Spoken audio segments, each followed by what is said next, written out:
Venkateswaraya, Professor of History, Usmania University, from Hyderabad, IGNOU Regional Center. From Hyderabad, IGNOU Regional Center.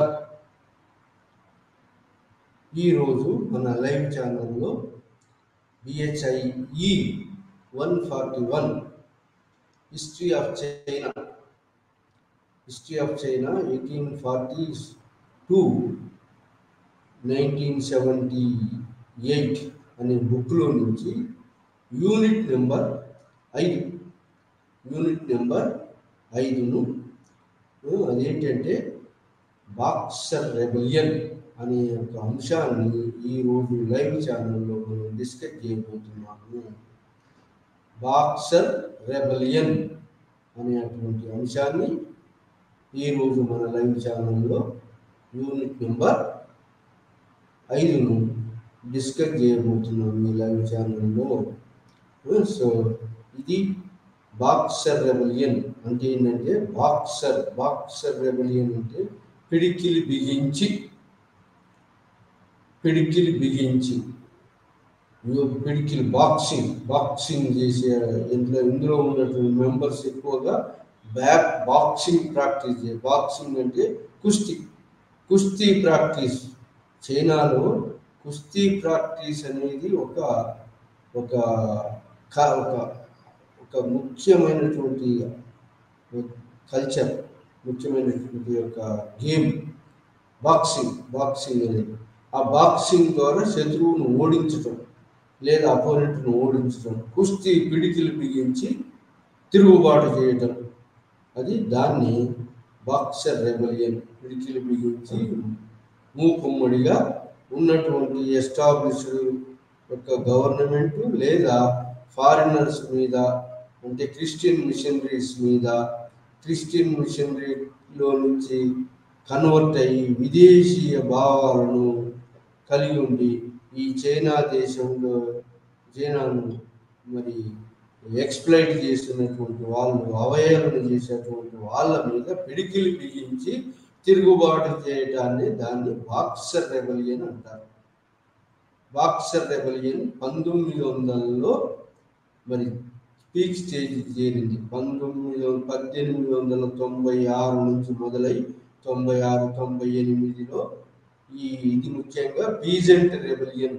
దీంట్లో ఎవరెవరంటే peasants ఉన్నారు, poor people ఉన్నారు, తర్వాత hand crafts వాళ్ళు ఉన్నారు, urban poor ఉన్నారు, కార్మికులు ఉన్నారు. సో ఈ విధంగా ఎక్కువగా ఇది పూర్ పీపుల్, పీజెంట్స్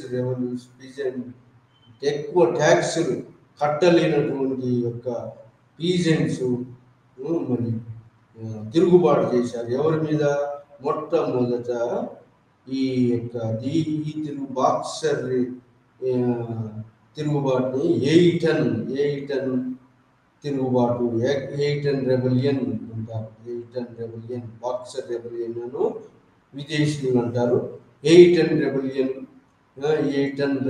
అని, ఎయిటన్ రివోల్ట్ అని చైనీయులు అంటారు, తిరుగుబాటు. సో ఇది ఎవరికి ఎక్కువ? ముఖ్యంగా ఇంపీరియలిస్ట్కి అగెనిస్ట్గా, ఫారినర్స్కి అగెనిస్ట్గా, క్రిస్టియన్ మిషనరీస్ యాక్టివిటీస్కి అగెనిస్ట్గా, క్రిస్టియన్ మిషనరీ కన్వర్టెడ్ పీపుల్కి అగెనిస్ట్గా, అంటే మొత్తం మీద ఇంపీరియలిస్ట్కి అగెనిస్ట్గా జరిగినటువంటి యొక్క తిరుగుబాటు. దాంతోపాటు ఇంపీరియలిస్ట్కి అగెనిస్ట్గా కాకుండా ఈ యొక్క కరప్టివ్ చైనీస్ గవర్నమెంట్ ఏదైతుందో, మంచు గవర్నమెంట్ లేదా కింగ్ క్వియాంగ్ గవర్నమెంట్, ఇది అసమర్థ గవర్నమెంట్ కూడా వ్యతిరేకంగా ఇది తిరుగుబాటు. నేషనలిస్టిక్ స్పిరిట్, జాతీయ భావంతో ఇంకోటి ఎక్స్ప్లైటేషన్, ఫారినర్స్ ఎక్స్ప్లైటేషన్ వ్యతిరేకంగా ముఖ్యంగా చేసినటువంటి తిరుగుబాటు, పిడికిలి బిగించి చేసినటువంటి తిరుగుబాటుని బాక్సర్ రెబెలియన్ అంటారు. ఇది 1898 నుంచి 1901 దాకా జరిగి ఆ 1901లో బాక్సర్ ప్రోటోకాల్ సంధితోటి ఇది ముగిసింది. ఇది ఈ యొక్క తిరుగుబాటు ఎక్కడ జరిగిందంటే నార్త్ చైనాలో షాంటుంగ్ ప్రావిన్స్లో పెకింగ్ సరౌండింగ్స్లలో జరిగింది. ఈ తిరుగుబాటు జరగడానికి గల కారణాలు ఏమిటి? ఈ బాక్సర్ రెబలియన్ కు కారణాలు ఏమిటి అంటే సోషియో ఎకనామిక్ కండిషన్స్. ఆ కాలంలో ఈ ఈ తిరుగుబాటు జరిగినటువంటి యొక్క సంవత్సరాలలో ఉన్నటువంటి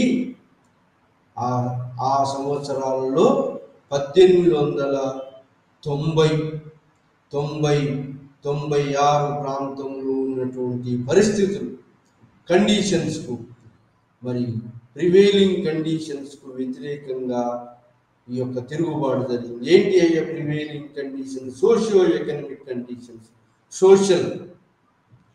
సోషల్ ఎకనామిక్ కండిషన్.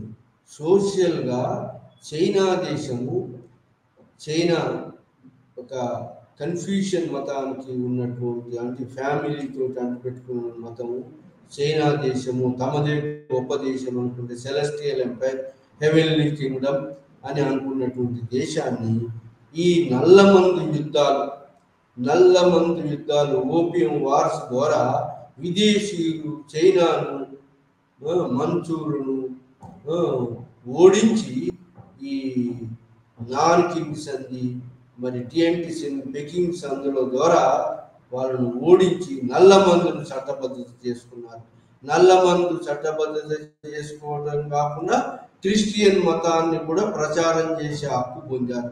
ఓడరేవులను, ముఖ్యమైనటువంటి ఓడరేవులు క్యాంటీన్, మకావో, ఇంకా ముఖ్యమైనటువంటి ఓడరేవులు యాంగ్సీ నదీ ప్రాంతము మొత్తము మరి చైనాలో విదేశీయులు తమ ప్రాదేశిక మండలాలు ఏర్పాటు చేసుకున్నారు. ముఖ్యంగా బ్రిటన్, ఫ్రాన్స్, జర్మనీ, మరి ఇంకా జర్మనీ, జపాన్, ఇంకా రష్యా, అమెరికా, మరి ఆస్ట్రేలియా, ఈ విధంగా 6-8 దేశాలు తమ యొక్క ప్రభావ మండలాలను సీ పోర్ట్లలో ఏర్పాటు చేసుకొని వాళ్ళు ఆ సీ పోర్ట్లలో హోటల్ కట్టుకొని మరి అక్కడ కస్టమ్స్ అధికారులను, వాళ్ళ అధికారులను పెట్టుకొని చైనా యొక్క వర్తక వ్యాపారం, విదేశీక వర్తక వ్యాపారం అంతా కూడా తమ యొక్క గుప్పిట్లో పెట్టుకున్నారు. ఎవరు? విదేశీయులు, ఫారినర్స్. అదేవిధంగా ఈ ఫారినర్స్ తమ నల్లమందును చట్టబద్ధత చేయించుకున్నారు, ఓడించి. ఎవరిని? చైనీలో ఉన్న చైనీయ మంచు గవర్నమెంట్, అప్పుడు గవర్నమెంట్ను ఓడించి వార్ కంపెన్సేషన్ తీసుకొని, యుద్ధం జరిగితే యుద్ధానికి కంపెన్సేషన్ తీసుకొని నల్లమందు చట్టబద్ధత చేయించుకొని క్రిస్టియన్ మతాన్ని కూడా ప్రచారం చేసి హక్కులు పొందారు. ఓడరేవులలో హక్కులు పొందారు. క్యాంటీన్, మకావో, ఇంకా హాంకాంగ్ కొన్ని ప్రాంతాలు, ఇంగ్లాండ్, మరి జర్మనీ కొన్ని ప్రాంతాలు, ఫ్రాన్స్ కొన్ని ప్రాంతాలు, యుఎస్ఏ కొన్ని ప్రాంతాలు, మరి ఆ విధంగా మరి రష్యా కొన్ని ప్రాంతాలు. సో ఈ ప్రాంతాల మీద కస్టమ్స్ అధికారులను, ఓడరేవుల మీద ఆ కస్టమ్స్ అధికారులను, ఆ ప్రాదేశికంలో కస్టమ్స్ అధికారులను పెట్టుకొని విదేశీక వర్తక వ్యాపారాలంతా మోనోపలైజ్ చేశారు. అంతేకాకుండా నల్లమందు యుద్ధానికి గల కారణం చైనా దేశం అని చెప్పి చైనా గవర్నమెంట్ మీద పెద్ద మొత్తంలో వార్ కంపెన్సేషన్ పెట్టారు. ఆ విధంగా వార్ కంపెన్సేషన్ మోయలేక చైనా గవర్నమెంట్ మరి అలాంటి పరిస్థితుల్లో చైనా ఆర్థిక సంక్షోభంలో పడింది. సో ఆర్థిక సంక్షోభంలో పడి దాని కంపెన్సేషన్, వార్ కంపెన్సేషన్ మరి నల్లమందు ప్రజలు తినటం వల్ల అనారోగ్యానికి గురవుతున్నారు. ఇంకా క్రిస్టియన్ మతాన్ని చట్టబద్ధత చేయడం వల్ల చైనీయులు ఫోర్స్ఫుల్గా క్రిస్టియన్ మతంలోకి ఫోర్స్ఫుల్గా విదేశీయులు తమ మతంలోకి ఈ చైనీయులను ఫోర్స్ఫుల్గా మార్చుకోవడం, కన్వర్ట్ చేసుకోవడం జరుగుతుంది. ఇలాంటి సోషల్ ఎకనామిక్ క్రైసిస్ మధ్యలో ఆ ఉన్నటువంటి మంచు గవర్నమెంటు ఈ యొక్క ఎకనామిక్ క్రైసిస్, సోషల్ క్రైసిస్ ఉన్నటువంటి ఒక సిచ్యువేషన్లో మంచు గవర్నమెంటు తమదైనటువంటి ఒక పరిపాలనను సక్రమంగా నిర్వహించలేకపోయింది. ఎందుకంటే సక్రమంగా నిర్వహించడానికి తమ సార్వభౌమత అధికారాలను కంప్లీట్గా చైనా దేశంలో లేకుండా అయిపోయినాయి. ఓడరేవులన్నీ వాళ్ళ చేతిలో ఉన్నాయి, కస్టమ్ అధికారులు వాళ్ళ చేతిలో ఉన్నాయి. ఇక్కడి చైనా దేశం మీద అన్ఈక్వల్ సందులు ద్వారా ఎక్స్ప్లాయిటేషన్ చేసేటువంటి విధంగా పన్నులు అధికంగా కలెక్ట్ చేసి ఓన్లీ కలెక్షన్ గవర్నమెంట్ కలెక్ట్ చేసి మరి విదేశీయులకు మరి యుద్ధ పరిహారంగా మరి నల్లమందు చట్టబద్ధం చేసి నల్లమందుకు సబ్స్టిట్యూట్గా వాళ్ళు విదేశీయులు వస్తువులు కొనటం, ఆ విధంగా బ్యాలెన్స్ ఆఫ్ ట్రేడ్ అంతా కూడా విదేశీయుల పరమైంది. వర్తక వ్యాపారం అంతా విదేశీయులు ఇంపీరియలిస్టులు మోనోపలైజ్ చేశారు. ఆ విధంగా చైనా గవర్నమెంట్ మంచు గవర్నమెంట్ దివాలా తీసి అక్కడ ఉన్నటువంటి యొక్క ప్రజల మీద ఈ యొక్క గవర్నమెంట్ మీద విదేశీయులు నల్లమందు యుద్ధాలలో మోపినటువంటి బరువును అధిగమించడానికి రైతుల మీద పన్నులు వేసింది. ఆ విధంగా అధిక పన్నులు ప్రజల మీద వేయడం జరిగింది. ఈ అధిక పన్నులు ప్రజల మీద వేయటం, రైతుల మీద వేయటం, హ్యాండిక్రాఫ్ట్స్ కూడా విదేశీయుల యొక్క ఇండస్ట్రియల్ గూడ్స్ పోటీకి తట్టుకోలేక హ్యాండిక్రాఫ్ట్స్ కొలాప్స్ అయినాయి. మరి ఆ విధంగా మరి చైనీయులు మరి ఈ యొక్క చైనా దేశంలో ఉన్నటువంటి ప్రజలు ఎంప్లాయ్మెంట్ కూడా లేకుండా పోయింది. ఎందుకంటే విదేశీయులు రైల్వేలు నిర్మించారు. రైల్వేలు మరి ఈ పెద్ద పెద్ద పడవలు తీసుకొచ్చారు. ఇంతకుముందు చిన్న చిన్న పడవలలో చైనీయులు వర్తక వ్యాపారం చేసేవాళ్ళు, వాళ్ళ వృత్తి వ్యాపారం దొరికేది పడవలలో. మరి రోడ్డు మార్గంలో వాటిల్లో రైలు మార్గాలు వాళ్ళు విదేశీయులు నిర్మించడం ద్వారా వాళ్ళ అన్ఎంప్లాయీస్గా మారారు. చైనీయ ప్రజలు ఎక్కువగా అన్ఎంప్లాయ్మెంట్ ఎదుర్కోవాల్సి వచ్చింది. ఆ అన్ఎంప్లాయ్మెంట్ ఇంకా వాళ్ళు విదేశీయుల చేతిలో రైల్వేలు, పెద్ద పెద్ద నావలు వాళ్ళ చేతుల్లో ఉండటం, ఇక్కడ ఉన్నటువంటి ప్రజలు అన్ఎంప్లాయ్గా ఎక్కువగా మారటము, అన్ఎంప్లాయ్మెంట్ రావటము, మరి ఇంకా ప్రజల మీద ఈ నల్లమందు యుద్ధాలకు చెల్లించాల్సిన డబ్బును కలెక్ట్ చేయటం కోసం, సమకూర్చుకోవడం కోసం అని రైతుల మీద పెద్ద మొత్తంలో ట్యాక్స్ వసూలు చేయటం, ఈ విధంగా ఈ కస్టమ్స్ అధికారులు కూడా ఎక్స్ప్లైట్ చేయటం, ఇంపోర్ట్స్ ఎక్స్పోర్ట్స్, ఈ విధంగా చైనా గవర్నమెంట్ బలహీనంగా మారింది. ఏ యొక్క పనులు మరి యొక్క ఆర్థిక లోటు ఏర్పడి సరి అయిన జీతాలు ఉద్యోగస్తులకు ఇవ్వలేకపోయింది. ఆ సరి అయిన జీతాలు ఉద్యోగస్తులకు ఇవ్వలేకపోవడంతో ఉద్యోగస్తులు కూడా కరప్టివ్గా మారారు.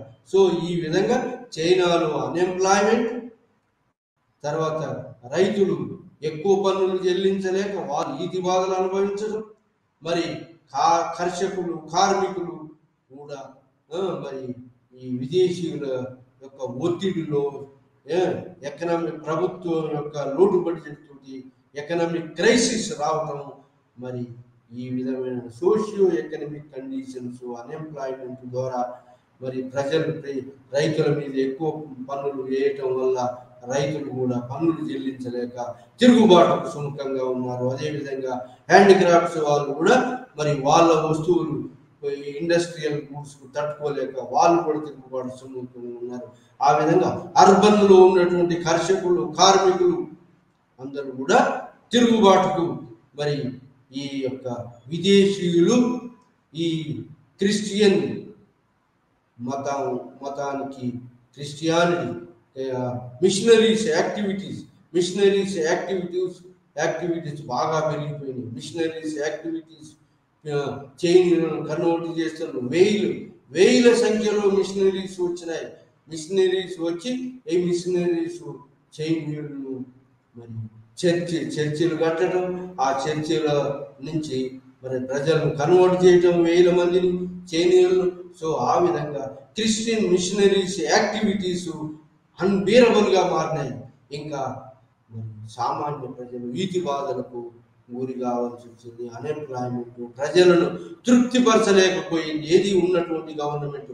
దానికి తోడు క్రిస్టియన్ మిషనరీస్ ఈ విధంగా మత మార్పిడి చేయటము, ఫోర్స్ఫుల్ కన్వర్షన్స్ చేయటము, మరి ఇంపీరియలిస్ట్ వాళ్ళు మరి వాళ్ళ యొక్క స్పియర్ ఆఫ్ ఇన్ఫ్లుయెన్సెస్ ప్రాంతీయ ప్రదేశాల నుంచి కస్టమ్స్ అధికారుల ద్వారా మరి ఇతరత్ర ద్వారా ఎక్స్ప్లాయిట్ చేయటము. చైనా ప్రభుత్వం అస్థిరత్వానికి లోనైంది. క్రిస్టియన్ మిషనరీస్ యాక్టివిటీస్ బాగా పెరిగిపోయి చర్చ్ కన్వర్ట్ మిషనరీ యాక్టివిటీస్ చైనీయులను కన్వర్ట్ చేయటం. ఈ విధంగా సోషల్ ఎకనామిక్ క్రైసిస్ వచ్చింది చైనాలో. ముఖ్యంగా సోషల్ ఎకనామిక్ క్రైసిస్, ఎకనామిక్ దివాళతనం, సోషల్ టెన్షన్స్, అన్ఎంప్లాయ్మెంట్ టెన్షన్స్, పని లేక మరి ప్రజలు తిరుగుబాటుకు సుముఖంగా మారారు. ఇలాంటి సమయంలో నార్త్ చైనాలో టియన్ సాంగ్ అనే అతను ఒక తిరుగుబాటును, బాక్సర్ అనేటువంటి తిరుగుబాటును పీజెంట్ సపోర్ట్ తోటి ఈ యొక్క మరి ఈ ఆర్టిజాన్స్ చేతి వృత్తుల సపోర్ట్ తోటి, పూర్ పీపుల్ సపోర్ట్ తోటి, మరి చైనీయుల యొక్క ఇండిజినస్ పీపుల్ యొక్క సపోర్ట్ తోటి మొట్టమొదట క్రిస్టియన్ మిషనరీస్ యాక్టివిటీస్గా వ్యతిరేకంగా మొదలైనటువంటి యొక్క తిరుగుబాటు. క్రిస్టియన్ మిషనరీస్ కన్వర్షన్కి వ్యతిరేకంగా, మిషనరీస్ యాక్టివిటీకి వ్యతిరేకంగా, వీళ్ళకు తోడ్పడేటువంటి యొక్క ప్రావిన్షియల్ ప్రాంతీయ అధికారులకు వ్యతిరేకంగా తిరుగుబాట్లు మొదలైనాయి. ఆ విధంగా తిరుగుబాట్లు మొదలైనవి 1896-98లో మొదలైనవి. ఎక్కడ మొదలైందంటే షాంటంగ్ ప్రాంతంలో మొదలైంది. ఎందుకు షాంటంగ్ ప్రాంతంలోనే ఈ తిరుగుబాటు మొదలైందంటే ఇంపీరియలిజం ఎవరికి వ్యతిరేకంగా ఈ తిరుగుబాటు? ముఖ్యంగా ఇంపీరియలిస్ట్కి వ్యతిరేకంగా, చైనా గవర్నమెంట్కి వ్యతిరేకంగా. ఎందుకంటే చైనా గవర్నమెంట్లో ఉన్నటువంటి అధికారులు కరప్ట్ అయ్యి మరి విదేశీయులకు సపోర్ట్ చేయటం వల్ల చైనా యొక్క అధికారుల మీద కూడా తిరుగుబాటు బావుట ఎగరవేశారు. కానీ ముఖ్యంగా ఇది ఇంపీరియల్ సామ్రాజ్యవాదులకు, విదేశీయులకు వ్యతిరేకంగా పిడికిలు బిగించి విదేశీయులను ఎల్లగొట్టాలి. విదేశీయుల యొక్క వాళ్ళ ఎక్స్ప్లైటేషన్, వాళ్ళ స్పియర్ ఆఫ్ ఇన్ఫ్లుయెన్సెస్ మండలాలను ఏర్పాటు చేసుకొని చైనీయులను అన్ని బాధలకు గురి చేస్తున్నారు.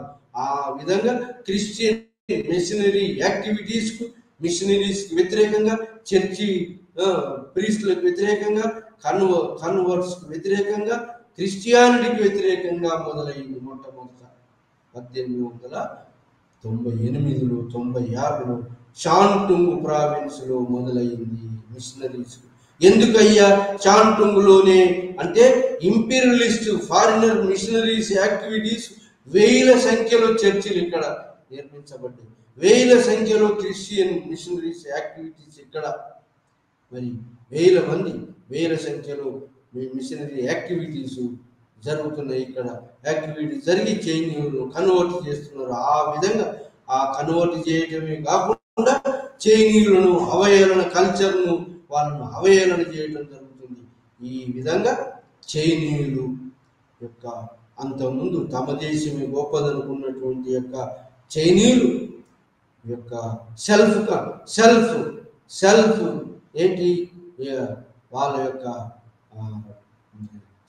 సెల్ఫ్ ఇగో సెల్ఫ్ వాళ్ళ యొక్క ఇది సెల్ఫ్ అనేది దెబ్బతిన్నది. అంటే వాళ్ళు తమ దేశమే ముఖ్యమైన దేశం అనుకున్న వాళ్ళు విదేశీయులకు అన్ని తీర్ల లొంగుబాటై విదేశీయుల యొక్క ఎక్స్‌ప్లాయిటేషన్ గురి కావడం, క్రిస్టియన్ మిషనరీస్ యాక్టివిటీస్ కు విరోధికంగా చైనీయ అధికారులు కూడా సపోర్ట్ చేయటం, గవర్నమెంట్ అచేతనంగా ఉండటం, మరి అచేతనంగా ఏమి మరి చైనా యొక్క సార్వభౌమత్వాన్ని, ఇంటిగ్రిటీని, ఐక్యతను కాపాడలేకపోవటం, విదేశీయుల చేతులు కీలుబొమ్మగా ప్రభుత్వం మారటం, మంచు గవర్నమెంట్ లేదా కింగ్ గవర్నమెంట్ మారటం విదేశీయులకు. సో ఆ విధంగా ఈ బాక్సర్ తిరుగుబాటు ముఖ్యంగా ఇంపీరియలిస్ట్కి అగెనిస్ట్గా మొదలయ్యింది. ఆ ఇంపీరియలిస్ట్కి అగెనిస్ట్గా, ఫారినర్స్కి అగెనిస్ట్గా, క్రిస్టియన్ మిషనరీస్కి అగెనిస్ట్గా, మరి చర్చెస్కి అగెనిస్ట్గా మొదలై చర్చి యాక్టివిటీస్ చర్చెస్ను కూల్చడం మొదలుపెట్టారు. క్రిస్టియన్ కన్వర్ట్స్ను లేదా క్రిస్టియన్ మిషనరీ యాక్టివిటీస్కు వ్యతిరేకంగా తిరుగుబాట్లు చేసి వాళ్ళను పిడికిలి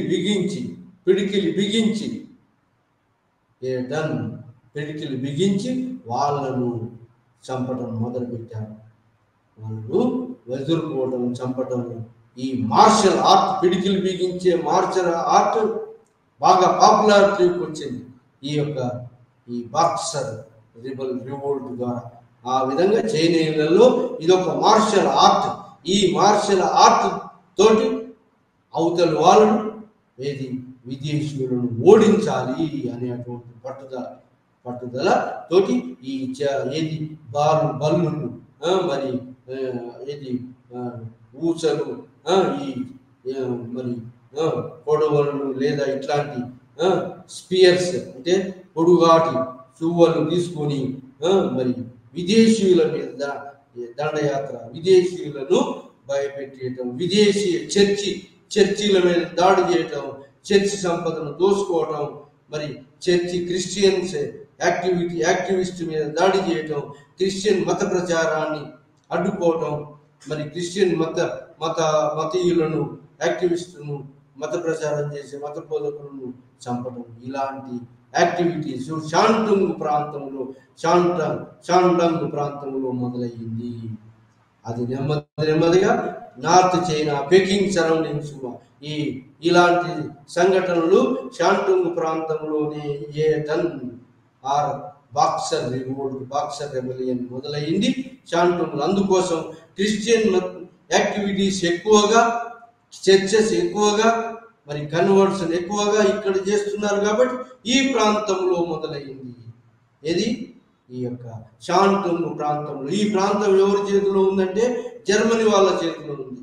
సో ఆ విధంగా జర్మన్ వాళ్ళు కూడా, మరి ఈ జర్మన్ వాళ్ళు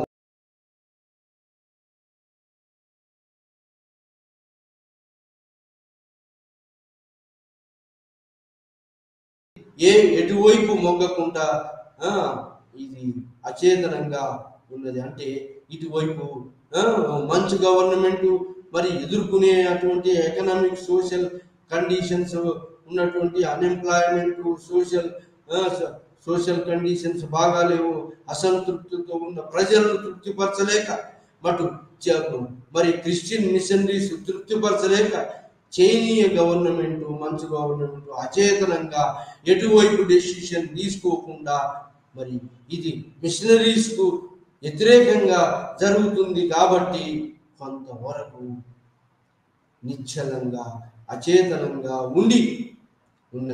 మంచు గవర్నమెంట్ ఎటువైపు తీసుకోవాలన్నా మంచు గవర్నమెంట్కు పాలు పోవట్లేదు.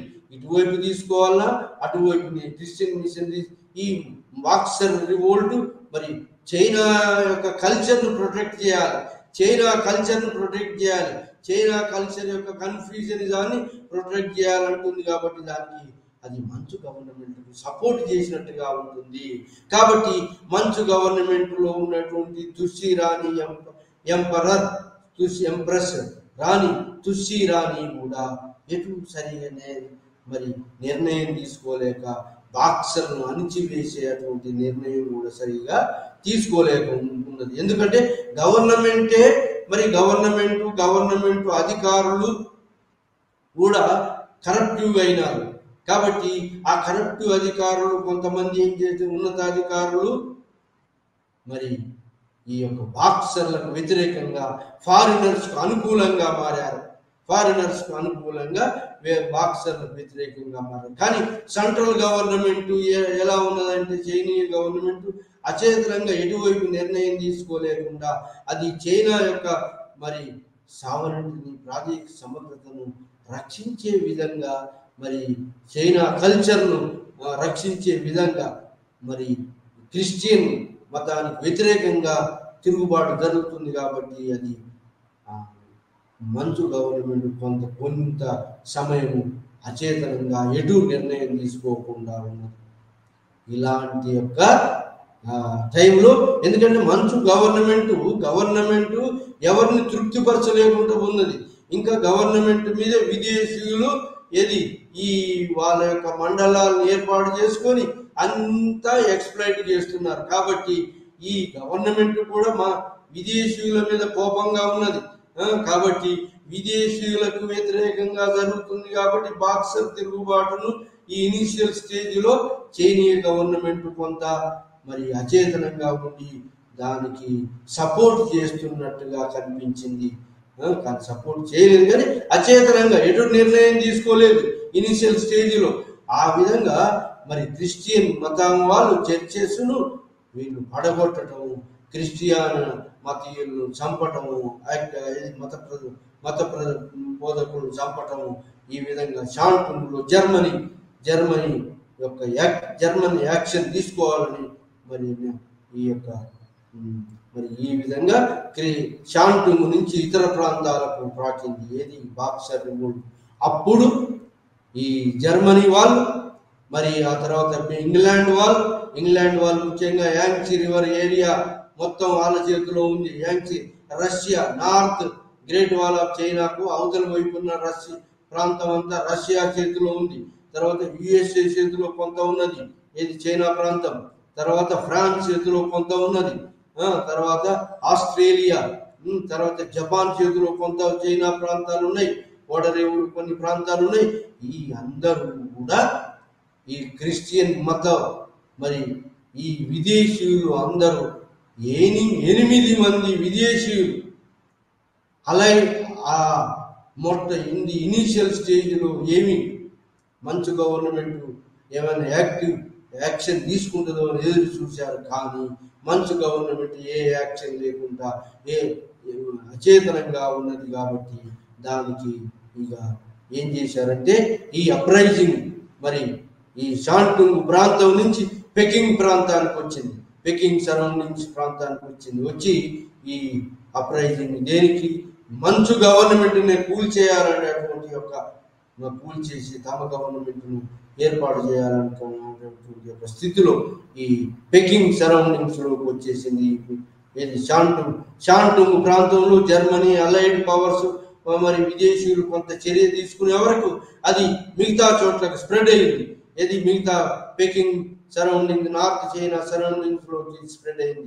షాంటుంగ్ ప్రాంతంలో ఈ 6 దేశాలు England, France, Germany, Russia, USA ఈ దేశాలు మరి షాంటుంగ్ ప్రాంతంలో కొన్ని చర్యలు చేపట్టడంతో మిగతా ప్రాంతాలకు ఈ బాక్సర్ రెబలియన్స్ మరి మైగ్రేట్ అయి ఆ ప్రాంతంలో మళ్ళా ఈ యొక్క కర్షకులు, కార్మికులు మరి ఈ ఆర్టిజాన్ వర్కర్స్ మరి ఇండస్ట్రియల్ వర్కర్స్, అర్బన్ పూర్, ఈ విధంగా చైనీయుల యొక్క కల్చర్ను కాపాడటం కోసము anti Christian, anti foreign, anti imperialism అనేటువంటి ఇంపీరియలిస్ట్ వ్యతిరేకంగా తిరుగుబాట్లు మొదలై స్ప్రెడ్ అయ్యి ఉంది. సో ఆ విధంగా ఎట్లయితే తిరుగుబాటు మొదలై స్ప్రెడ్ అయ్యి క్రిస్టియన్ మత ప్రచారకులను చంపటం, చర్చెస్ను మూలగొట్టడం, మరి క్రిస్టియన్స్ను. సో ఈ విధంగా వాళ్ళు ఏది బాక్సర్లు ఆయుధాలు ధరించి వాళ్ళు ఒక మూకుమ్మడి సైన్యంగా మారటం, మూకుమ్మడి సైన్యంగా మారటం, ఆ విధంగా విదేశీయులను మీద దాడులు చేయటము, మరి ఈ విధంగా మరి ఒక సైనిక ఫోర్స్గా తయారైంది. బాక్సర్లు సైనిక ఫోర్స్గా తయారై కొంత ప్రజలను బాక్సర్లను గ్యాదర్ చేసుకొని మరి మిలిటరీ ట్రైనింగ్ ఇచ్చి వాళ్లకు ఆ విధంగా మరి ఈ యొక్క నార్త్ చైనా పెకింగ్ సరిహద్దులలో మొత్తం ఈ యొక్క పెకింగ్ మరి ఈ యొక్క క్యాపిటల్ వశపరుచుకునే అటువంటి యొక్క ఉద్దేశంతో ఇది స్ప్రెడ్ అయ్యి మొత్తం బాగా ఉత్తర చైనాలో బాగా స్ప్రెడ్ అయిపోయింది మొత్తం. సో ఈ విధంగా స్ప్రెడ్ అయి క్రిస్టియన్ కన్వర్ట్స్ లేదా క్రిస్టియన్ చర్చెస్ను మరి క్రిస్టియన్ యాక్టివిస్ట్ మీద, మత ప్రచారకుల మీద మరి దాడులు చేయటం, వాళ్ళని చంపటం, చర్చిలు కూలదోయటం, ఈ వాళ్ళు సో ఇలాంటి యాక్టివిటీస్కు జరుగుతుంటే అప్పుడు అలాంటి టైంలో మంచు గవర్నమెంట్ మీద ఒత్తిడి చేశారు. ఎవరు? ఈ యొక్క ఫారినర్స్ ఇంటర్వెన్షన్ మొదలైంది. ఫారినర్స్ అంటే ఇంపీరియలిస్ట్ 8 దేశాలు కలిసి, 8 దేశాలు ఏ అంటే ఇంగ్లాండ్ యాంగ్సీ రివర్ వ్యాలీ మొత్తం వాళ్ళ చేతిలో ఉంది. క్యాంటీన్, మకావో, హాంకాంగ్ మొత్తం వాళ్ళ చేతిలో ఉంది. షాంటుంగ్ ప్రాంతం జర్మనీ చేతిలో ఉంది.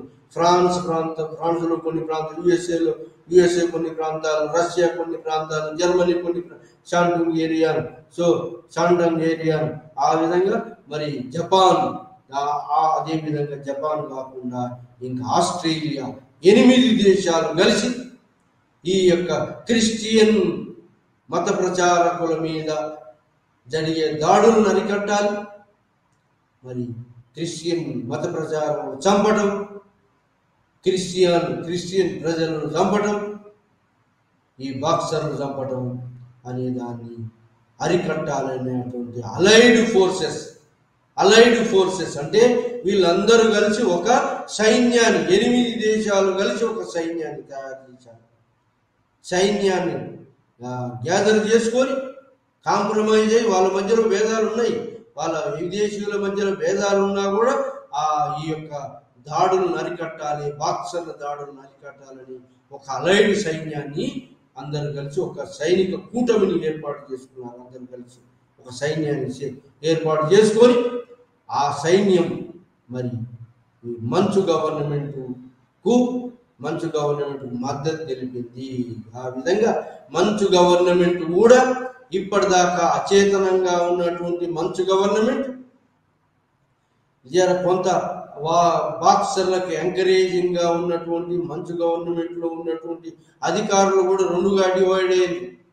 మంచు గవర్నమెంట్ లో ఉన్నటువంటి అధికారులు కూడా కొంతమంది ఫారినర్స్ సపోర్ట్ అయ్యిండ్రు, కొంతమంది ఈ యొక్క బాక్సర్లకు సపోర్ట్ అయ్యిండ్రు. ఈ విధంగా చైనాలో ఉన్న అధికారులు కూడా 2గా డివైడ్ అయింది. నేషనలిస్టిక్ స్పిరిట్ అంటే జాతీయ భావం పెళ్ళుక్కింది. కాబట్టి చైనీయులను ఎక్కువ మంది అధికారులు బాక్సర్లకు సపోర్ట్గా నిలవటం, చైనీ గవర్నర్లు, ప్రాంతీయ గవర్నర్లు వాళ్ళు ఎక్కువ మంది ఈ బాక్సర్లకు సపోర్ట్గా ఉండటం, కొంతమంది విదేశీయులకు సపోర్ట్గా మారటం. ఈ విధంగా దక్షిణ చైనాలో ఉన్నటువంటి యొక్క ప్రాంతీయ అధికారులు విదేశీయులకు అనుకూలంగా, ఉత్తర చైనాలో ఉన్నటువంటి యొక్క బాక్సర్ రెబలియన్ మరి ఆ ప్రాంతాలను ఈ బాక్సర్లకు అనుకూలంగా ప్రాంతీయ అధికారులు మారటం జరిగింది. ఈ విధంగా చైనా గవర్నమెంట్ మంచు గవర్నమెంట్ యొక్క అధికారాన్ని ఛాలెంజ్ చేస్తూ వస్తున్నారు ఎవరు? ఈ బాక్సర్లు. ఆ విధంగా విదేశీయులను ఛాలెంజ్ చేయడం కాకుండా, ఇంపీరియలిస్టులను ఛాలెంజ్ చేయడం కాకుండా అధికారాన్ని కూడా చైనీయ గవర్నమెంట్ యొక్క అధికారులు మంచు చక్రవర్తులు, కింగ్ చక్రవర్తుల యొక్క అధికారాన్ని కూడా మరి యాంటీ గవర్నమెంట్, ఎందుకంటే గవర్నమెంట్ మరి సరైన స్థితిలో పరిపాలించేటట్టు లేదు. ఎందుకంటే గవర్నమెంట్ అస్థిరతలో ఉన్నది. ఎందుకంటే విదేశీయుల ఒత్తిడి, విదేశీయుల యొక్క వారు ఇండిమ్యూనిటీ అంటే కంపెన్సేషన్ చెల్లించడం, నల్ల మందు చట్టబద్ధం చేయటం, క్రిస్టియన్ మతాన్ని ఫోర్స్ఫుల్ గా వాళ్ళకు అనుమతించడం, ఎక్కడైనా ప్రచారం చేసుకొని ఓడరేవులు అప్పచెప్పడం, ఈ విధంగా చైనా మంచు గవర్నమెంట్ అస్థిరత్వానికి లోనైంది. సో ఆ విధంగా అస్థిరత్వం ఉన్న గవర్నమెంట్ మీద ఈ యొక్క అలైడ్ పవర్స్ 8 దేశాలు ఒత్తిడి చేసినాయి. ఏది ఈ యొక్క ఒత్తిడి చేసి వాళ్ళు సపోర్ట్ గా నిలబడ్డారు మంచు గవర్నమెంట్. సో ఆ విధంగా మంచి imperialist intervention, imperialist boxer rebellion peak స్టేజ్కి వచ్చింది. 1900లో పీక్ స్టేజ్కి వచ్చి కొన్ని ప్రాంతాలు తమ ఆధీనంలోకి తీసుకొచ్చుకుంటున్నాయి. తీసుకొచ్చుకొని క్రిస్టియన్ మతాలను, చర్చలను, క్రిస్టియానిటీని మొత్తం ఎలిమినేట్ చేయాలి, మొత్తం ఇక్కడ చైనాల నుంచి ఎల్లగొట్టాలి అనేటువంటి ఉద్దేశంతో ఈ తిరుగుబాటు పీక్ స్టేజ్కి వచ్చింది. Boxer revolt peak mass movement గా బాక్సర్ రివోల్ట్ మారింది. ఆ విధంగా బాక్సర్ మూవ్మెంట్ మాస్ మూవ్మెంట్ గా పెకింగ్ క్యాపిటల్ సరిహద్దుల్లో ఉండి చైనా గవర్నమెంట్ కి థ్రెటన్ గా మారింది. అలాంటి టైంలో ఈ ఫారినర్స్ ఇంపీరియలిస్ట్ ఇంటర్వెన్షన్ కూడా జరిగింది. చైనీస్ గవర్నమెంట్ తమ యొక్క శక్తితో ఈ బాక్సర్ను అణచలేదు. కాబట్టి బాక్సర్ను అణచాలని చెప్పి ప్రెషర్ చేస్తూ, చైనీస్ గవర్నమెంట్ మీద ప్రెషర్ చేస్తూ తమ యొక్క సహాయాన్ని కూడా మందుగుండు సామాగ్రి, సైన్యాన్ని మరి మంచు గవర్నమెంట్కు మరి ఇతోధికంగా సహాయపడడం, మందుగుండు తోటి, మిలిటరీ తోటి, ఫారిన్ అలైడ్ మిలిటరీ సపోర్ట్గా మారింది. ఏది మంచు గవర్నమెంట్ చైనీయ గవర్నమెంట్కు, కరప్టివ్ గవర్నమెంట్కు సపోర్ట్ చేయటం మొదలైంది. ఆ విధంగా మరి ఈ యొక్క సపోర్ట్ తోటి మంచు గవర్నమెంట్ వార్ డిక్లేర్ చేసింది. ఇంకా మంచు గవర్నమెంట్ చాంగై షేక్ అనే అటువంటి అతని యొక్క ఆధ్వర్యంలో బలమైన ఆర్మీని తయారు చేసింది. బాగా ట్రైన్డ్ ఆర్మీని తయారు చేసింది.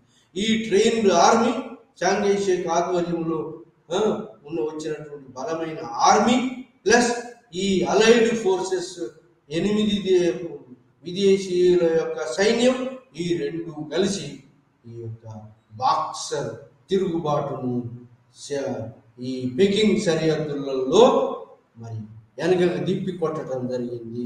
ఈ విధంగా బాక్సర్ రివోల్ట్ను వెనకకు దిప్పి కొట్టడం, క్యాపిటల్ చైనా యొక్క రాజధానిని వశం కాకుండా చేయటం మంచు గవర్నమెంట్ మరి విదేశీయుల యొక్క సాయంతో బాక్సర్ను ఎదుర్కొని నిలబడగలిగి బాక్సర్ను వెనకకు తరిమేయటం జరిగింది. ఆ విధంగా వెనకకు నెట్టివేయడం జరిగింది. ఆ విధంగా బాక్సర్ రివోల్ట్ మరి మంచు గవర్నమెంట్ అలైడ్ ఫోర్సెస్ మధ్యలో జరిగినటువంటి యొక్క మద్దతుతో జరిగినటువంటి యొక్క దాడులలో ఈ యొక్క బాక్సర్లు ఎంతో మంది చంపబడ్డారు. ఆ విధంగా బాక్సర్ తిరుగుబాటు అణచివేయబడింది. 1900 ఆగస్టు, సెప్టెంబర్, అక్టోబర్లో 1901లో ఇది బాక్సర్ తిరుగుబాటు ఈ షాంఘై షేక్ specialised trained army plus Manchu government యొక్క వాళ్ళ యొక్క సరైన వాళ్ళు కూడా వార్ డిక్లేర్ చేసి మంచు గవర్నమెంట్ మరి విదేశీయుల ఇంపీరియలిస్ట్ సహాయంతో సైన్యాన్ని సమకూర్చుకొని మన బాక్సర్లను అణిచివేసే చర్యలు చేపట్టింది. ఆ విధంగా 1900 వరుసగా బాక్సర్లు ఓడిపోవటం జరిగింది. ఓడిపోయి ఈ అలైడ్ పవర్స్, మంచు గవర్నమెంట్ యొక్క సైన్యం, అలైడ్ ఫోర్సెస్ సైన్యం, ఈ రెండు సైన్యాల మిళితంతో బాక్సర్లు ఓడింపబడి 1901లో బాక్సర్ ప్రోటోకాల్కు సమ్మతించింది. ఆ ఒక ప్రోటోకాల్, బాక్సర్ ప్రోటోకాల్ అంటే బాక్సర్ యొక్క తిరుగుబాటు సంధికి ఒప్పించబడింది. సంధికి చైనా దేశాన్ని ఒప్పించారు. బాక్సర్ చైనా దేశాన్ని ఒప్పించారు. ఆ విధంగా బాక్సర్ ప్రోటోకాల్ ప్రకారంగా మంచు government dialogue discussion allied forces జరిపి, ఈ విధంగా అలైడ్ ఫోర్సెస్ మంచు గవర్నమెంట్ బాక్సర్ రివోల్ట్ అణిచివేసిన తర్వాత ఒక సంధి కుదుర్చుకున్నారు. ఎవరు? ఈ యొక్క మంచు గవర్నమెంట్ ప్లస్ అలైడ్ ఫోర్సెస్, అంటే విజయం సాధించినటువంటి 8 దేశాల యొక్క కూటమి మంచు గవర్నమెంట్తో ఒక బలవంతం సంధిని ఏర్పాటు చేసుకున్నారు. ఆ సంధి దాన్ని బాక్సర్ ప్రోటోకాల్ అంటే బాక్సర్ తిరుగుబాటును క్రష్ చేసిన తర్వాత, అణిచివేసిన తర్వాత ఒక బాక్సర్ ప్రోటోకాల్ సంధి విదేశీయుల మధ్యలో, చైనా గవర్నమెంట్ మధ్యలో జరిగినటువంటి యొక్క సంధిని దాన్ని boxer protocol boxers 1901 boxer protocol, boxer సంధి అంటారు. బాక్సర్ను అణిచివేసిన తర్వాత, దీన్ని క్రష్ చేసిన తర్వాత జరిగినటువంటి యొక్క సంధిని బాక్సర్ ప్రోటోకాల్ సంధి అంటారు. ఈ సంధి ప్రకారం ఏంటి అంటే, ఈ బాక్సర్ తిరుగుబాటు, బాక్సర్ రెబలియన్ వల్ల ఆర్థికంగా నష్టపోయినటువంటి $333 million war compensation China government చెల్లించాలి. $333 మిలియన్ వార్ ఇండిమినిటీ అంటే వార్ కంపెన్సేషన్ చెల్లించాలి. చెల్లించిన దాకా విదేశీయుల సైన్యం ఇక్కడనే ఉంటుంది.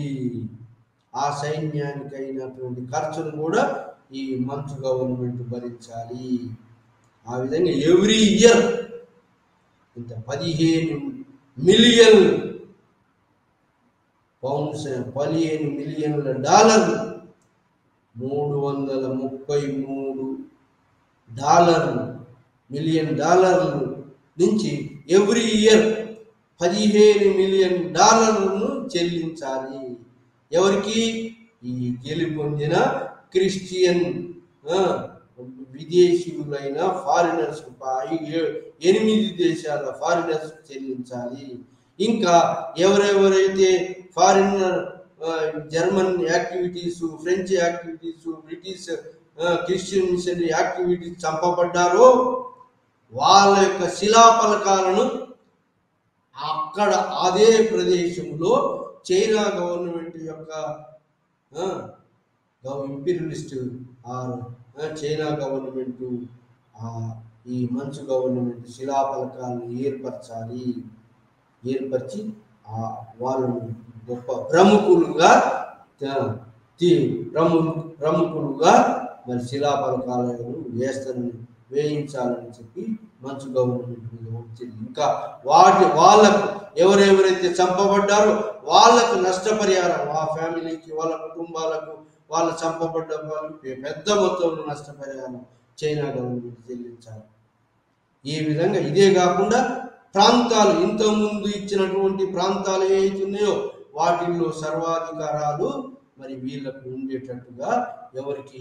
ఈ విదేశీయులకు ఉండేటట్టుగా మొత్తం చైనానే మొత్తం డివైడ్ చేసుకోవాలనుకున్నారు. ఎవరు? ఈ యొక్క ఫారినర్స్, విదేశీయులు. ఎవరు? Russia, America, Britain, France, Germany, Japan, Australia, వీళ్ళు మొత్తం పంచుకోవాలనుకుంటూ చైనాను. కానీ ఆ పంచుకునే దాంట్లో వీళ్ళ మధ్యలో కొట్లాట వచ్చింది. విదేశీయుల మధ్యలో ఈ సరైన అవగాహన లేక వాళ్ళ మధ్యలో ఉన్నటువంటి యొక్క కొట్లాటతోటి ఆ యొక్క మళ్ళీ తాత్కాలికంగా చైనాను మొత్తం తమ ప్రభావ మండలాలుగా విభజించుకునేటువంటి కార్యక్రమం ఆగిపోయింది. ఆ విధంగా మంచు గవర్నమెంట్ మరి కంటిన్యూ కావడం జరిగింది. లేదంటే వాళ్ళ మధ్యలో కనుక అంగీకారం, విదేశీయుల మధ్యలో కనుక సానుకూలమైనటువంటి అంగీకారం అన్నిట్లో కుదిరినట్టయితే చైనాను మొత్తాన్ని లేకుండా చేసి అంత ఆఫ్రికాను పంచుకున్నట్టుగా చైనా దేశం కూడా విదేశీయులు పంచుకునే వాళ్ళు. కానీ వాళ్ళ మధ్యలో ఆ అంగీకారం కుదరకపోవడంతో అది చైనా యొక్క ప్రాదేశిక సమగ్రత రక్షించబడింది, కొంతవరకు రక్షించబడింది. కానీ ఈ కాలంలోనే, ఈ యొక్క బాక్సర్ తిరుగుబాటు కాలంలోనే ఇంకా ఒకటి ఏం జరిగిందంటే 100 రోజుల సంస్కరణ. ఎందుకంటే చైనా గవర్నమెంట్ అస్థిరత్వంగా ఉంది, విదేశీయులకు బానిసలుగా ఉన్నారు, విదేశీ యొక్క నైపుణ్యం లేదు, మరి అన్ఎంప్లాయ్మెంట్ ప్రాబ్లం ఉంది, మరి ఎడ్యుకేషన్ సరిగా లేదు చైనాలో, మరి ఇలాంటి యొక్క టెక్నాలజికల్ బ్యాక్వర్డ్నెస్ ఉన్నది అనేటువంటి దాన్ని మరి ఈ రీఫార్మ్స్ చేసి, ఎడ్యుకేషనల్ రీఫార్మ్స్, మరి మిగతా రీఫార్మ్స్, సైంటిఫిక్ రీఫార్మ్స్ చేసి చైనాను సంస్కరించాలి, సంస్కరణలు తీసుకురావాలి. సంస్కరణల మూమెంట్ కూడా జరిగింది. 100 రోజులలో సంస్కరించాలి. ఏది చైనా దేశంలో సంస్కరణలు ప్రవేశపెట్టి చైనాను మోడర్నైజ్ చేయాలనేది కూడా జరిగింది. కానీ ఆ చైనాను మోడర్నైజ్ చేయాలనే యొక్క 100 రోజుల సంస్కరణ కూడా చైనా ప్రాదేశిక సమగ్రతను మరి రక్షించలేకపోయింది. సంస్కరణలు కూడా మరి ఇవేమి తృప్తినివ్వలేదు. ఈ విదేశీయుల యొక్క ఇంపీరియలిజం, మోనోపోలిజం మొత్తం వాళ్ళదే నడిచేటట్టుగా ఇంపీరియలిజం, మోనోపోలిజం పెరిగిపోయి మరి చైనీయులు ప్రజలు, సామాన్యులు మరి వీధి బాధలకు, కూడు గుడ్డ, ఆహార బాధలకు గురి కావాల్సి వచ్చింది. చైనీయులు కడు బీద స్థితిలో ఆకలి బాధలు చూడవలసి వచ్చింది. అలాంటి స్థితిలో గవర్నమెంట్ బలమైనదిగా లేకుండా పోవడం, గవర్నమెంట్ మీద విదేశీయుల యొక్క ప్రెషర్, విదేశీయుల వారు, యుద్ధ నష్ట పరిహారం, మరి మిగతా ఎక్స్ప్లైటేషన్, ఈ కస్టమ్స్ ఓడరేవులలో కూడా ఎక్స్ప్లైటేషన్, ఈ విధంగా చైనా యొక్క ద్రవ్యాన్ని, చైనా యొక్క ఒక సంపదనంతా విదేశీయులు దోసుకోవడం, చైనా గవర్నమెంట్ మరి ఎకనామిక్ క్రైసిస్ ఎదుర్కోవటము, ఎకనామిక్ క్రైసిస్ తోటి మరి unemployment, over population, excess population పెరగడం, ఎక్సెస్ పాపులేషన్, అన్ఎంప్లాయ్మెంట్, మరి మంచు గవర్నమెంట్ ఈ సైంటిఫిక్ టెక్నాలజికల్ ఎడ్యుకేషన్లో వెనుకబడి ఉండటం. సో ఆ విధంగా మరి ఇండస్ట్రియలైజేషన్, మెకనైజేషన్ కాకపోవడంతో మరి ఈ యొక్క ట్రెడిషనల్ గవర్నమెంట్ ఈ యొక్క ఎకనామిక్ క్రైసిస్ తట్టుకోలేక చైనీయులలో ప్రభుత్వం మీద ఉన్న, గవర్నమెంట్ మీద ఉన్నటువంటి యొక్క నమ్మకం పోయింది. నమ్మకం పోయి మంచు గవర్నమెంట్, ఈ యొక్క క్వీన్ గవర్నమెంట్ ఈ యొక్క చైనీయుల చేతుల్లో కీలుబొమ్మగా, ఈ యొక్క విదేశీయుల చేతుల్లో కీలుబొమ్మగా మారింది అని చెప్పి ఈ బాక్సర్ ప్రోటోకాలే మరి బాక్సర్ ప్రోటోకాల్ సంధి ద్వారా నిరూపితమైంది. ఆ విధంగా బాక్సర్ ప్రోటోకాల్ సంధిని చైనా గవర్నమెంట్ మీద గెలుపొందినటువంటి యొక్క 8 దేశాలు చైనా గవర్నమెంట్ మీద బాక్సర్ ప్రోటోకాల్ సంధిని రుద్ది ఎంతో చెల్లించలేనంత యుద్ధ నష్ట పరిహారాన్ని చైనా మీద మోపారు. చెల్లించలేనటువంటి యుద్ధ నష్ట పరిహారాన్ని మోపటమే కాకుండా చైనా యొక్క సంపదను తమ గుప్పిట్లో పెట్టుకున్నారు. చైనా యొక్క ఆర్థిక వ్యవస్థను తమ చేతుల్లో మోనోపలైజ్ చేసుకున్నారు. చైనా సాల్ట్ను తమ చేతుల్లో మోనోపలైజ్ చేసుకున్నారు. చైనా కస్టమ్స్ అధికారుల ద్వారా ఎక్స్పోర్ట్స్ ఇంపోర్ట్స్ అన్నిటిని కూడా తమ ఆధీనంలోకి దాదాపుగా మరి చైనా గవర్నమెంట్ ఏమిటికయ్యా మరి ఉన్నదంటే కలెక్షన్ ఆఫ్ ది ట్యాక్సెస్, మరి పేమెంట్ పే చేయటం వల్ల వారెంటీ అని, నష్టపరిహారం అని, అదని ఇదని, మరి క్రిస్టియన్ మత ప్రచారకులు చంపబడ్డారని వాళ్ళ కంపెన్సేషన్ అని, మరి మిగతా కంపెన్సేషన్ ఈ కంపెన్సేషన్ వాళ్ళకు చెల్లించడం కోసం చైనా గవర్నమెంట్ ఓన్లీ ప్రజలను పీడించి కలెక్షన్ చేసే గవర్నమెంట్ గా మారింది. ఈ బాక్సర్ ప్రోటోకాల్ సంధి ద్వారా విదేశీయులు చైనా గవర్నమెంట్ మీద రుద్దబడినటువంటి సంధినే బాక్సర్ ప్రోటోకాల్ అంటారు. మరి దీని మీద మరి బాక్సర్ ప్రోటోకాల్ ద్వారా ఏమిటయ్యా అంటే, బాక్సర్ ప్రోటోకాల్ ద్వారా విజయం పొందినటువంటి వాళ్ళు ఎవరయ్యా అంటే, మరి లాభం పొందినటువంటి వాళ్ళు విదేశీయులైనటువంటి Christians. England, France, Germany, Russia, America, మరి జపాన్, మరి ఇంకా ఆస్ట్రేలియా, మరి మిగతా దేశాలు వాళ్ళ యొక్క స్పియర్ ఆఫ్ ఇన్ఫ్లుయెన్సెస్ మండలాలు, ఓడరేవులు, మరి వాళ్ళ యొక్క ఆర్థిక పరిస్థితి బాగా మెరుగయ్యింది. వాళ్ళ చేతులలో ఆ యొక్క పెకింగ్, ఇంకేంటంటే రాజధానులలో వాళ్ళ యొక్క అంబాసిడర్లు ఉండేటట్టుగా చట్టబద్ధత చేయబడింది. పెకింగ్ రాజధానులలో వాళ్ళ యొక్క విదేశీయ రాయబారులు ఉండేటట్టుగా, స్థిర నివాసం ఏర్పరచుకొని ఉండేటట్టుగా చట్టబద్ధత చేయబడింది. ఆ విధంగా చైనీయ దేశంలో విదేశీయ రాయబార కార్యాలయాలు తెరవబడి చైనాలో మొత్తం ఆర్థిక సామ్రాజ్యాన్ని, ఆర్థిక యొక్క వనరులు అన్నిటిని కూడా తమ గుప్పెట్లో ఉంచుకునేటట్టుగా విదేశీయులు మరి ఈ యొక్క ఆర్థిక అసమానత్వానికి, మరి విదేశీయుల యొక్క ఆర్థిక దోపిడీకి గురి అయ్యేటట్టు చైనాను చేయటం జరిగింది ఈ బాక్సర్ ప్రోటోకాల్ వల్ల.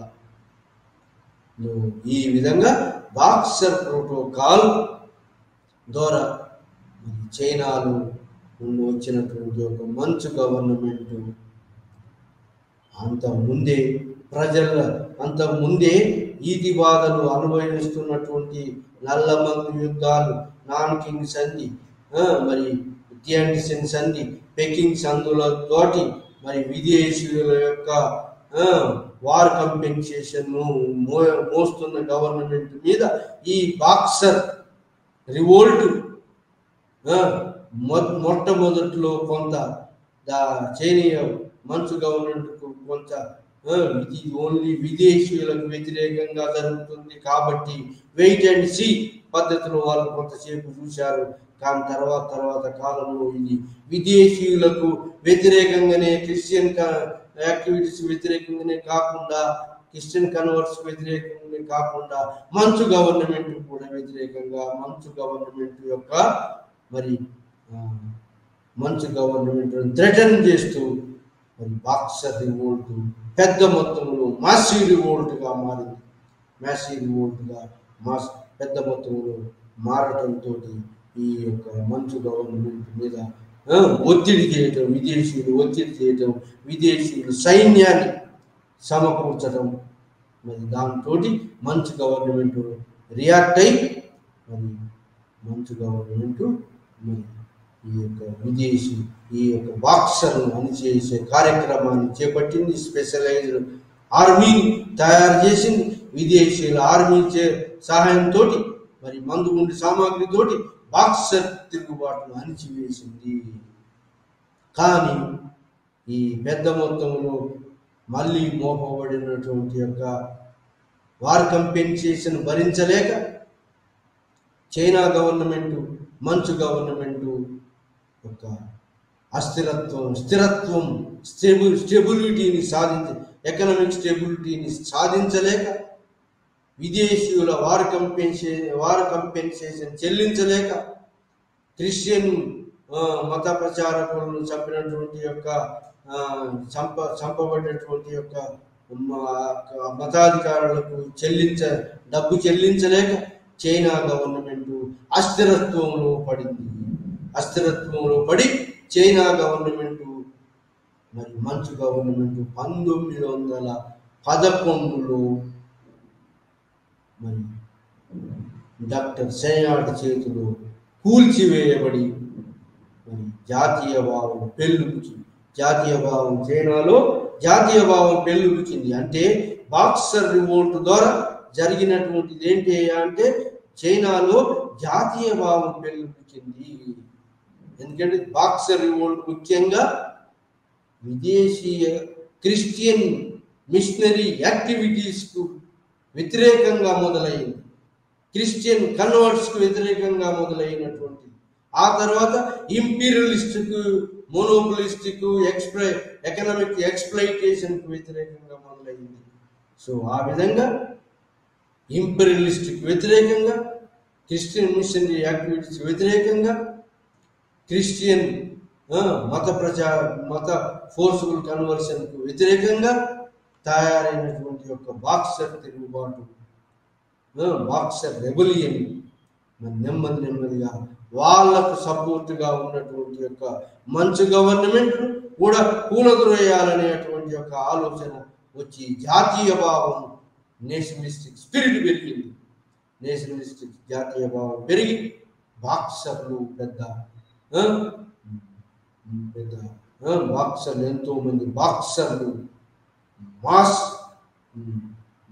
మాస్ కల్చర్ లాగా బాక్సర్ మార్షల్ ఆర్ట్ నేర్చుకొని పెద్ద సైన్యంగా ఏర్పడి విదేశీయులకు వ్యతిరేకంగా, మంచు గవర్నమెంట్ వ్యతిరేకంగా నిలిచి పోరాడటం మొదలుపెట్టింది.